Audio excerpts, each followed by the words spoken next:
next. And the U.S. military is warning its personnel across the Middle East. There are 40,000 troops across the Middle East at bases in Syria, Iraq, as well as in the Gulf states. And they are now on high alert, expecting some sort of response from Iran. Now, if Iran were smart, and it's not clear that they are, they would not respond, and they would then try to negotiate in order to save their regime. But if they do something like mine the Strait of Hormuz or try to take a shot at any of those U.S. Navy vessels or manage to fire any missiles at U.S. bases or kill any American personnel, then this will escalate a lot further. This has the potential to end right now if the Iranians do not respond. Sean? A couple of things that you're saying, Jennifer, and you get to follow the greatest, best military that God ever gave man, and the bravest of the brave. And you're right, and every single military effort brings with it danger.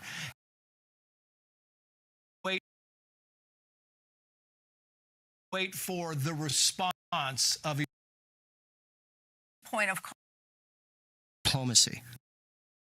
Warmonger, the Navy thought that this was the right thing to do, but there are some other Republicans have a lot of plans going forward. If that's the sole purpose of ensuring that if things go sideways, how do we in the likes of which the world has not seen in many, many decades. The Middle East must now make peace. If they do not, future attacks would be greater and a lot easier. It will be tragedy. Watch, and then bomb the airport, bomb the airport, restructure. The President mentioned within 2 weeks, the next day, the Iranian foreign minister came out and said, nope, no interest in negotiating. That could have accelerated the timeline, but that would only be speculation on my part.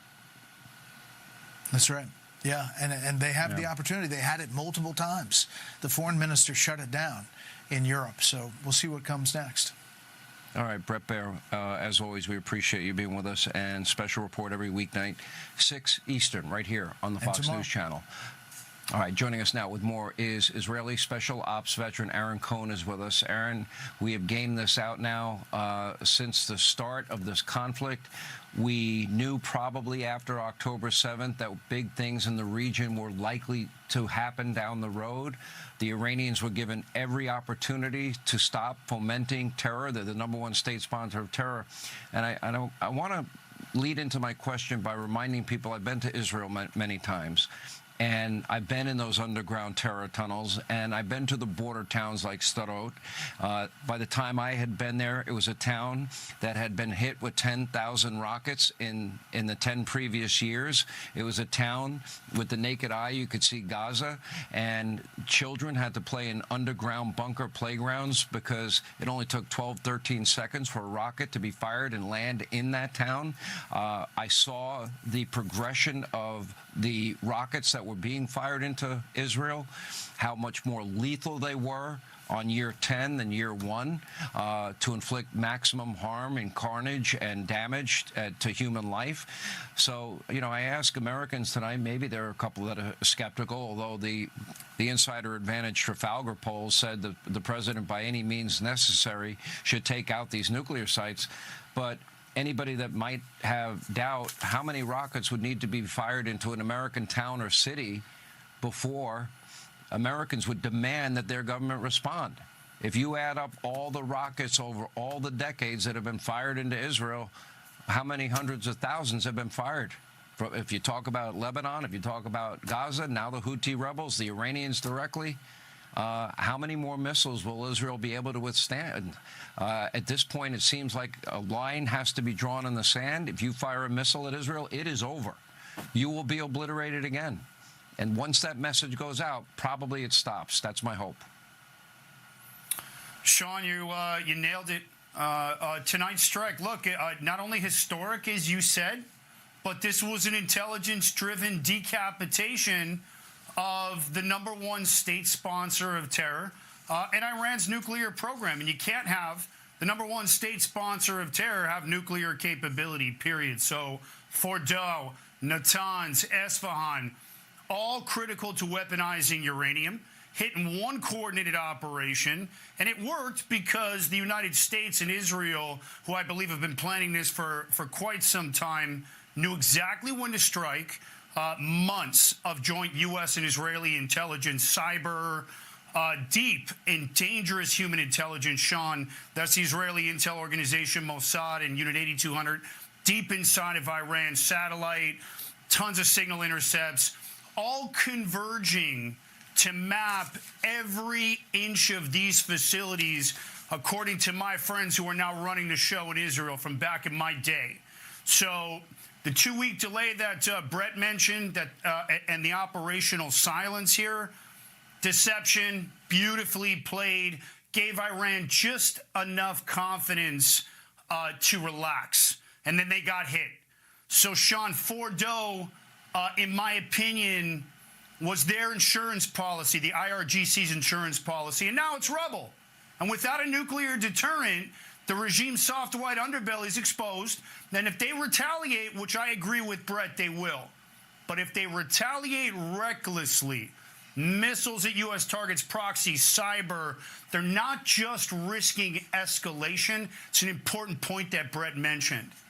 They're risking regime total collapse.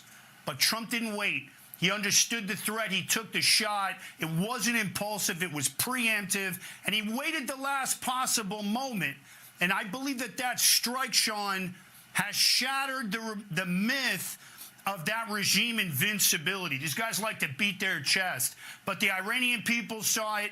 The Americans saw it. Europe just saw it. The entire world just saw it. And now it's time for the regime to come to the table or risk losing complete regime change from within. Because, Sean, if Fordow can fall, I promise you so can the entire Islamic Republic. Well, I think that's very powerful. You know, both the president and Prime Minister Netanyahu both congratulated each other and both recognized how they worked together to accomplish what is historic. Taking out these facilities, it has been discussed. This has been the #1 state sponsor of terror. It has gone on for decades. The President Trump saying, thanking, congratulating the Prime Minister. We can go over all of their military successes, taking out all of the top leadership of Hamas, taking out Nasrallah, who'd been a leader for 32 years, taking out other taking out the scientists, the nuclear scientists in Iran, taking out their top generals in Iran, even yesterday.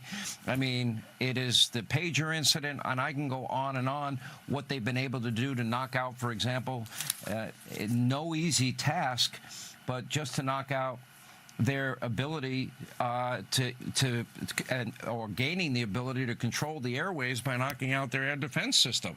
Not a simple thing to do.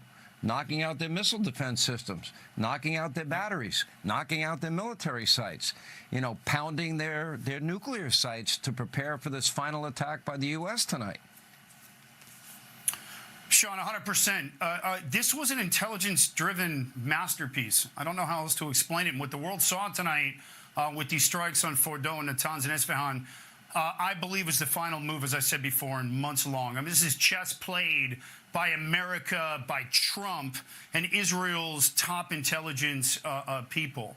So I think the key here with this one, I agree with everything you just said. This goes back quite some time here, but I think the key for this one was knowing exactly when to hit, where to hit, and how to ensure that everything inside was still there when they hit. Remember, that pause may have created some motion within the IRGC to try and start moving things. So a lot of very coordinated, intelligence-driven operations. But, you know, this time, unlike Iraq, and I'm thinking of Reagan in my head, Iran's nuclear facility was the crown jewel of Iran's strength, and that's the importing of their terrorism brands. And so taking out the operational engines of that nuclear bomb has rung out to the entire world. It's going to create a paradigm shift here. And we know how deep Fordo was buried underneath. You had the Natanz, which ran the centrifuge cascades is what they're called. Esfahan is where that uranium was getting converted to that warhead grade material. And all of them now are smashed. So the tactical execution was not only flawless, but the ability to keep the signal completely silent to the media, to everybody, was a masterclass in intelligence. And not a single U.S. aircraft was lost. That message is, we can reach you anywhere. You're never going to see it coming. Don't mess with the United States. And Fordow wasn't just a facility, Sean. It was a symbol. And now it's gone. And I salute the president. I salute Israel. Nobody does this better. When you put the Americans and the Israelis together, Sean, you've got a very lethal playground with some incredible signaling into what Brett said. That's what the world needs to see. The Iranians may come back and try and sting a little bit, but my warning to them is be careful. You know, flex your little bicep, but remember, you can be taken down as a regime, and there's very good people and people outside of Iran ready to come back to Iran and rebuild that country, and they'll do it in a heartbeat, so be warned. Fordo, gone. Natanz, gone. Esfahan, gone. Unbelievable. What an amazing military feat by the U.S. military tonight, and great work preparing the way by the Israeli military. And as the president said, you know, they work together as a team like no other team has ever worked before. And they worked in a long way to erase the horrible threat to Israel. I do believe, and I'll end on this, Aaron, is that I talk a lot about the Trump doctrine. I think there needs to be a new Israel doctrine, and that is you fire one rocket into Israel, you will be obliterated. It has to happen. People cannot live this way, you know, for decades and decades. At that point, I'd like to see the Abraham Accords, maybe as a consequence of tonight, maybe something good that will come out of tonight will be that countries in the region will recognize Israel and their right to exist and create partnerships and business arrangements and a coalition of peace, and to eliminate extremism in the entire region. Aaron Cohn, thank you, sir. All right, we go back to Trey Yangst. He is live. He's been reporting for us all night in Israel tonight. Trey, what's going on now? Yeah, Sean, Aaron made some great points there, because when you look at what the Iranians have left, it is far less than what they had 2 weeks ago. Most of the country's air defense systems have been taken out. They have burned through their stockpile of ballistic missiles. Largely, the launchers for these missiles have been destroyed, around 2/3 of them, according to the IDF. And the Israelis have taken out top IRGC officials across the board. And then with tonight's strikes of their nuclear facilities being targeted by the Americans, the Iranians have no levers left to pull. And so this raises the question about whether or not they would be willing to have some sort of limited response and then end this round of conflict, this war that has erupted between Iran and Israel. Now, tonight, Sean, we're getting yet another statement from Israeli Prime Minister Benjamin Netanyahu, who details a conversation with President Trump earlier today. He says, immediately after the operation was completed, President Trump called me. It was a very warm, very moving conversation. He congratulated me, he congratulated our army, and he congratulated our people.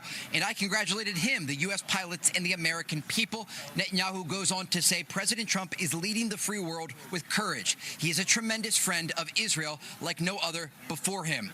That echoes what we are hearing from officials, both current and former, here in Israel. They are incredibly thankful to President Trump for taking this action tonight, because it takes out what is arguably the largest threat against the Jewish state, and that is a nuclearized Iran.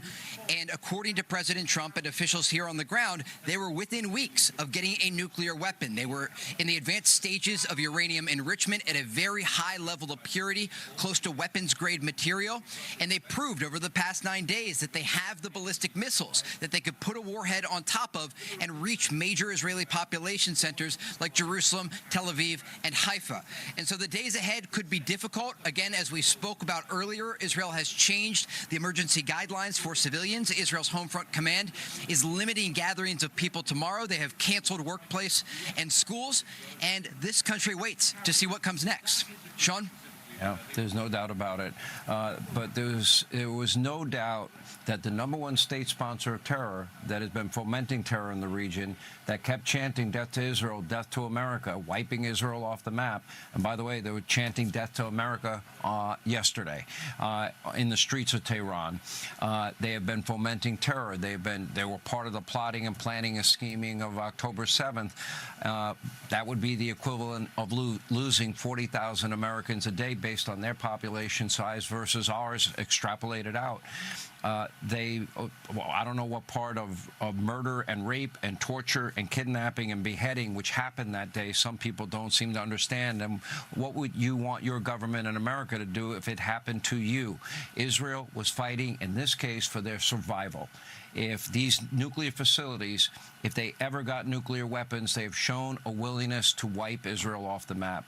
That was an existential threat, not only to Israel, but to the world. Those ballistic missiles you talk of, 2,000 pounds, they were soon going to be 4,000 pounds.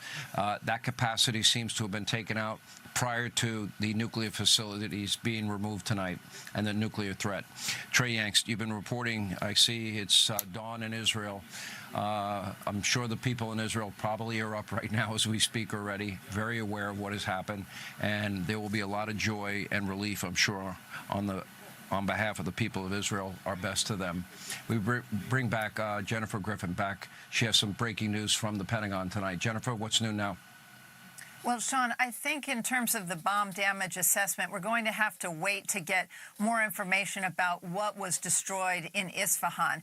Well-placed sources are telling me that Isfahan was, in fact, a harder target than Fordo. Fordo, of course, the president has stated, is completely gone. That's because of those 6 bunker-buster, 30,000-pound GBU-57 bombs that were dropped by the B-2s on Fordo, most likely through those air ventilation vents going into the facility 300 feet under the ground. But I'm told at Isfahan, which is not an enrichment site, is actually where centrifuges are built. It's where the uranium hexafluoride is converted, and it is a very important site, and it is built, there is a tunnel there into the mountain, and it is a harder rock, and I'm told that planners in the past have not been able to think of how it is that they could actually destroy that facility. So we'll have to wait and see, and we'll have a press conference here at 8 a.m. tomorrow here at the Pentagon with Defense Secretary Hegseth, as well as the chairman of the Joint Chiefs, Dan Kane,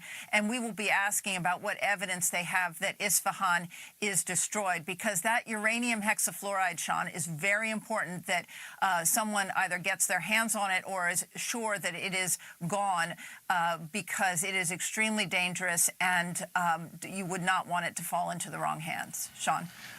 I think that's well said. My Pentagon White House sources have a high degree of confidence. This is what they told me. There will be a damage assessment now that dawn is breaking of the Isfahan facility, and you're right. I think that we need to know for sure what the results are of this strike that has taken place. With that said, there is no doubt what has happened to Fordo. There's no doubt what has happened to Natanz tonight, and there is no doubt that massive damage. There was the belief going into tonight, according to Pentagon White House sources, that the Israelis were able to take out about, if you're looking at a percentage, 75% of Isfahan and their facility there. So we'll see. Jennifer Griffin at the White House. Now, we do have new pictures. We'll put them up full screen for the audience. These are pictures from earlier this evening inside of the Situation Room. There's Vice President Vance. There is President Trump watching in real time our military and making decisions in real time. What was a well-thought-out plan.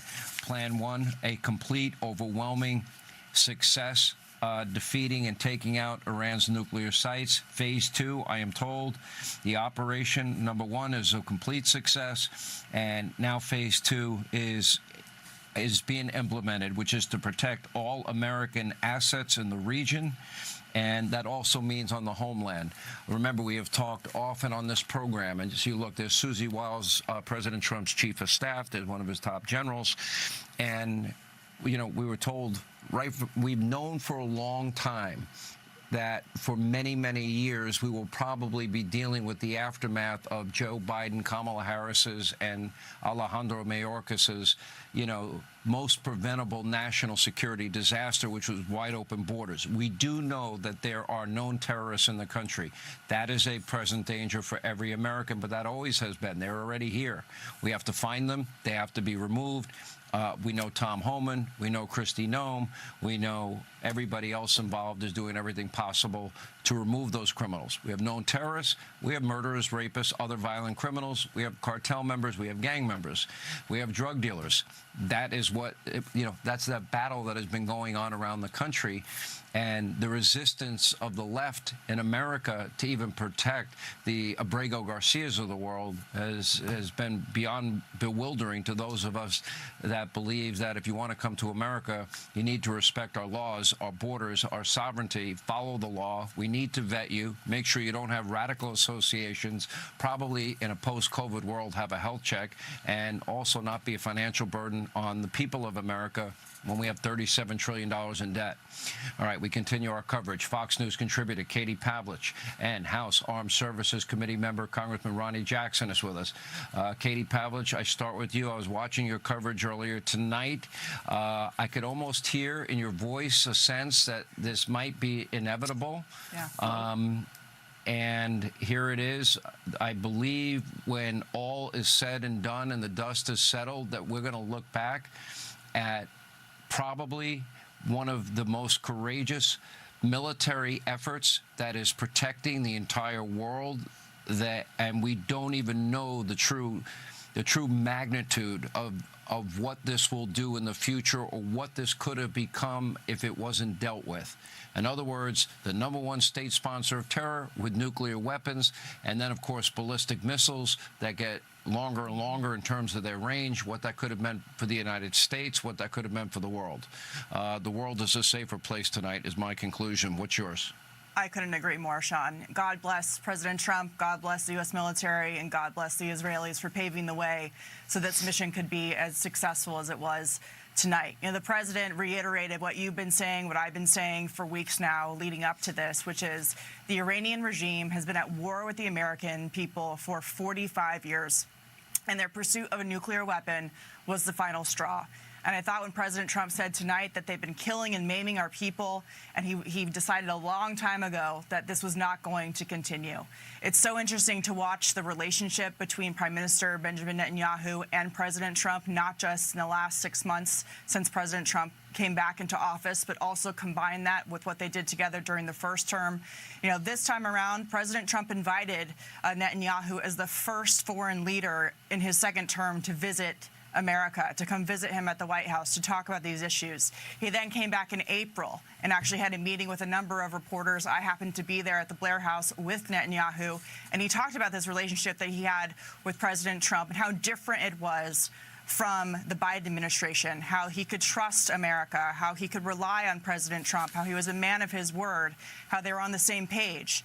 And now here we are today with the success of this military strike, not on one nuclear site, but 3, and a message not just the Iranians, but to China, to the rest of the region, even to Russia. So this was a night of historic proportions. The president was courageous in making this move and making this decision. And as you said, I think we're going to see the fruits of this decision tonight play out for many, many years to come. And if the Nobel Peace Prize were worth anything anymore, I would say the president certainly deserves one. Congressman Ronnie Jackson, I will say this, and the Prime Minister has acknowledged this many times, Israel has never had a better friend than Donald J. Trump as president of our country. I don't care if you're talking about moving the embassy to Jerusalem. I don't care if it's recognizing Golan and the West Bank. President Trump has had the back of the Israelis for a long time now. By the way, the pictures you're seeing on your screen, these are pictures from the Situation Room from earlier tonight as the entire room watching this operation in real time unfold. Let's get your reaction, Ronnie Jackson. Well, you're absolutely right, Sean. And the world heard the president speak tonight. That's what leadership looks like. That's what a commander-in-chief looks like. We haven't seen that for 4 years during the Biden administration. Thank God he is here. Thank God he is back to take care of something like this. I will tell you, Sean, I'm on the Armed Services Committee. I'm on the Foreign Affairs Committee. I'm on the Intelligence Committee. I get briefs about this on a frequent basis. I've been in and out of the White House in the sit room for the last week. I can tell you that President Trump digested every single piece of information he had, and he made the best decision that's possible. He made the right decision for this country, the decision that's important for our national security. You mentioned, the president mentioned, the blood on the hands of this regime. I can tell you firsthand, Sean, I was a combat physician with the United States Marine Corps in Iraq, and you talk about these U.S. Marines and these soldiers that came in with their arms and legs blown off. I was on the triage pad where the helicopters and the tactical vehicles dropped them off when they had their bowels hanging out, their arms and legs off, and they had third-degree burns from their heads to their toes. I saw many of them die, Sean, and it was all because of Soleimani, who thank God is dead right now, and with the blessing of the Ayatollah, who I pray is dead in the very near future. President Trump did what needed to be done. This is something that I am very proud of. I'm proud of our president. I'm proud of our country tonight, Sean.